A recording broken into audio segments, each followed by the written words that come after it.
कणकवली तालुक्यातील पंचायत समितीच्या निवडणुकांपैकी एक लक्षणीय ठरलेली निवडणूक होती ती म्हणजे कळसुली पंचायत समितीची. ह्या कळसुली पंचायत समितीमधून हळवलगावचे माजी उपसरपंच प्रदीप गावडे हे भाजपाकडून रिंगणामध्ये होते. आपल्यासोबत आहेत विजयी झालेले उमेदवार प्रदीप गावडे. प्रदीपजी नमस्कार आणि खूप खूप अभिनंदन. पहिलं आधी आपलं निकाल लागला त्यावेळी तुमचा इंटरव्ह्यू घेताना मी तुमचं अभिनंदन केलं आहेच, परंतु विश्लेषणात्मक आपण हा इंटरव्ह्यू घेतो आहे. 5 गावं हळवल असेल म्हणा, कळसुली असेल म्हणा, शिरवल, कसवंत, तळवडे. हळवलचं उपसरपंच असलं वेगळं आणि 5 गावांचं प्रतिनिधित्व करणं वेगळं. जेव्हा आपण 5 गावांसाठी उमेदवारी मागत असतो त्यावेळी साहजिकच आहे की प्रत्येक गावामध्ये नाही म्हटलं तर एक 4-5 कार्यकर्ते असतात, जुने जाणते असतात, काही नवीनसुद्धा असतात की जे इच्छुक असतात. तर ह्या भाजपाच्या महासागरातून पंचायत समिती सदस्य ही उमेदवारी ही कशी काय मिळाली, काय सांगाल?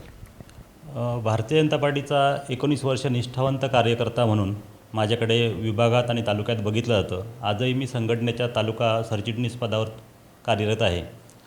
आदरणीय खासदार नारायणरावजी राणेसाहेब असतील किंवा आमचे प्रदेशाध्यक्ष रवींद्रजी चव्हाण असतील, तसेच आमचे पालकमंत्री साहेब असतील नितेशजी राणेसाहेब, या सर्वांच्या आशीर्वादाने मला हे तिकीट मिळालं. तिकीट मिळताना असं समोर जरी मोठे नेते असले तरी त्याच्यामागे खूप लोक असतात की ज्यांचे उपकार आपल्यावर असतात तिकीट मिळवण्यासाठी.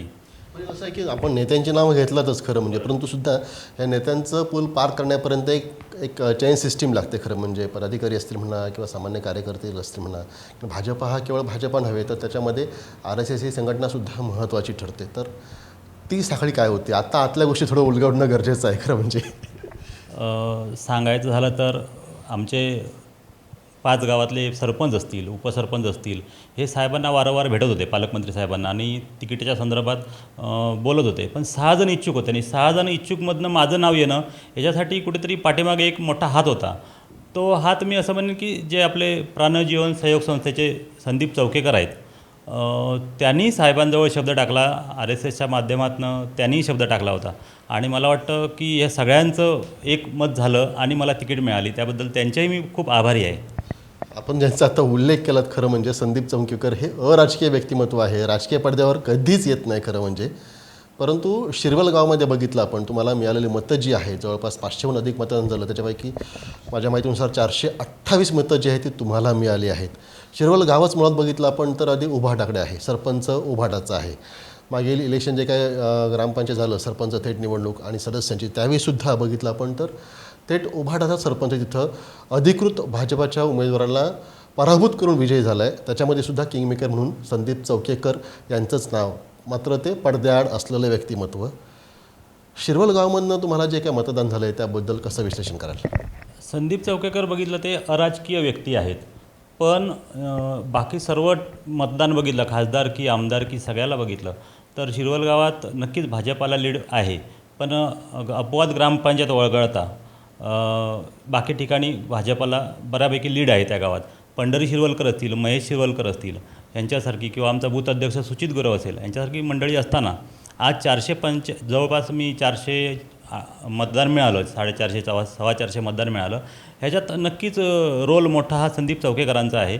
कारण अराजकीय व्यक्ती जरी असतील तरी भारतीय जनता पार्टीच्या प्रवाहात आणण्यासाठी मी खूप त्यांना इच्छुक होतो आणि आज ना उद्या ते भारतीय जनता पार्टीमध्ये येतील. कारण साहेबांची तशी चर्चाही झालेली आहे पालकमंत्री साहेबांशी त्यांची, आणि लवकरच त्यांचा उभाटाचे सरपंच असतील, उपसरपंच असतील प्रवेश करतील. कारण मला आशा आहे, कारण आत्ता माझ्या इलेक्शनला किंवा ह्या झालेल्या पंचायत समिती आणि जिल्हा परिषदला बऱ्यापैकी सगळं म्हणजे उभाटाकडे माणूस नव्हते टेबल लावायला, अशी परिस्थिती निर्माण झाली आहे. कारण एकमेव असेल की संदीप चौकेकर, त्यांनी आपल्याला ह्या वेळेला की भारतीय जनता पार्टीला खूप सपोर्ट केला आहे. संदीप चौकेकर जरी अराजकीय असले तरीसुद्धा त्यांनी जे काही सामाजिक उपक्रम राबवलेले असतील म्हणा, सामाजिक, आध्यात्मिक म्हणा, धार्मिक म्हणा, सांस्कृतिक म्हणा, त्याचा फायदा तुम्हाला आला? संदीप चौकेकर यांची प्राणजीवन सहयोग संस्था आहे. हे कोरोना काळात लोकांना अन्नदान करणं किंवा म्हणजे शिधा वाटप करणे. कोरोना काळात त्यांनी पूर्ण जिल्ह्यात जवळपास 4 कोटी रुपये खर्च करून स्वतःच्या खिशातली पदरमोड करून सॅनिटायझर फवारणी केली आणि ते गावोगाव फिरलेत आणि त्यांचं प्रत्येक गावात जनसंपर्क दांडगा आहे. आणि तो जनसंपर्क नक्की भारतीय जनता पार्टीच्या वाट्याला यावा यासाठी माझे प्रयत्न आहेत की त्यांनी भारतीय जनता पार्टीत यावं आणि लवकरच मी ते माझंही स्वप्न ते पूर्ण करणार की त्यांना भारतीय जनता पार्टीत नक्कीच आणणार. प्रदीपजी, आता निवडणूक झाली खरं, आता जवळपास आता 15 दिवस उलटून गेलेत खरं निकाल लागल्यानंतर. आता पुढची वाटचाल कशी काय असेल, काय सांगाल? आता पूर्ण विभागात माझ्या पंचायत समिती गणात फिरल्यानंतर लोकांच्या ज्या समस्या आहेत त्या समस्या घरात गेल्यानंतर प्रत्येकजण सांगतात. एक बिनविरोध होणं आणि निवडून येणं याच्यात काय फरक असतो, तर बिनविरोध जो माणूस असतो तो घर टू घर फिरूच शकत नाही, त्यामुळे लोकांच्या समस्या त्याला कळत नाही. पण आम्ही प्रत्येक घरात गेल्यामुळे ते प्रत्येक समस्या माझ्या कानावर आल्यात आणि त्या समस्या सोडवण्याचा मी 100% प्रयत्न करणार. उदाहरणार्थ असेल की आरोग्याच्या बाबतीत म्हणायचं झालं तर आरोग्याच्या बाबतीत आपल्याकडे नर्सेसची कमतरता आहे, डॉक्टरची कमतरता आहे.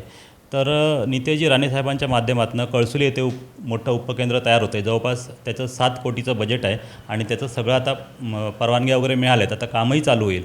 हे आमच्या पालकमंत्री साहेबांचं मोठं यश आहे की आमच्या या छोट्या छोट्या गावांसाठी पण चांगलं त्यांचं योगदान आहे. तर हे होते प्रदीप गावडे, जे कळसुली पंचायत समिती मतदारसंघाचं आता नेतृत्व करतात, प्रतिनिधित्व करतात. त्यांनी म्हटलं आहे की आपल्या विजयामध्ये भाजपाच्या प्रदेशाध्यक्ष असतील रवींद्र चव्हाण असतील म्हणा, किंवा खासदार नारायण राणे असतील म्हणा, किंवा पालकमंत्री नितेश राणे असतील, किंवा माजी आमदार प्रमोद झटार यांचा वाटा आहेच. परंतु त्यासोबतच महत्त्वाचं जे काय माझ्यामध्ये उमेदवारी मिळण्यापासून ते विजयी होण्यामध्ये जे काय श्रेय असतील किंवा जो ह्याच्यामध्ये हातभार लागला असेल तो संदीप चौकेकर, जे प्राणीजीवन संयोग संस्थेचे अध्यक्ष आहेत. आणि त्यांच्या माध्यमातून त्यांच्या शिरवळ गावामध्ये सुद्धा जी ग्रामपंचायत इलेक्शनला उभाटाला मतं मिळाली होती, त्याच्या उलट खासदारकी असेल किंवा आमदारकी असेल म्हणा, किंवा आत्ता पंचायत समितीमध्ये उलट परिस्थिती आलेली आहे. 500हून अधिक मतांचे काय झालं, 550च्या आसपास, त्यापैकी 428 मतं शिरवळ गावामध्ये संदीप चौकेकर यांच्या गावामध्ये भाजपाचे उमेदवार प्रदीप गावडे यांना मिळाले आहेत. आणि प्रदीप गावडे यांनी असं एक मोठं विधान इथं सूचित केलेलं आहे की अराजकीय असलेले संदीप चौकेकर लवकरच भाजपाच्या माध्यमातून राजकीय पडद्यावरती आपणास दिसतील. त्या संदर्भात त्यांची पालकमंत्र्यांशी पण चर्चा झालेली आहे आणि लवकरच राजकीय प्रवेश जो आहे तो सुद्धा संदीप चौकेकर यांचा भाजपामध्ये होईल, अशा प्रकारचं सुतोवाच जे आहे ते सुद्धा प्रदीप गावडे यांनी केलेलं आहे. कॅमेरामॅन आनंद तांबेसह राजन चव्हाण, आपला सिंधू न्यूज, कणकवली, सिंधुदुर्ग. ताज्या अपडेट्स आणि ताज्या बातम्यांसाठी आजच सबस्क्राईब करा आपला Sindhudurg digital news channel. Like करा, शेअर करा, कमेंट करा आणि महत्त्वाचं म्हणजे बेल आयकॉनला क्लिक करायला विसरू नका.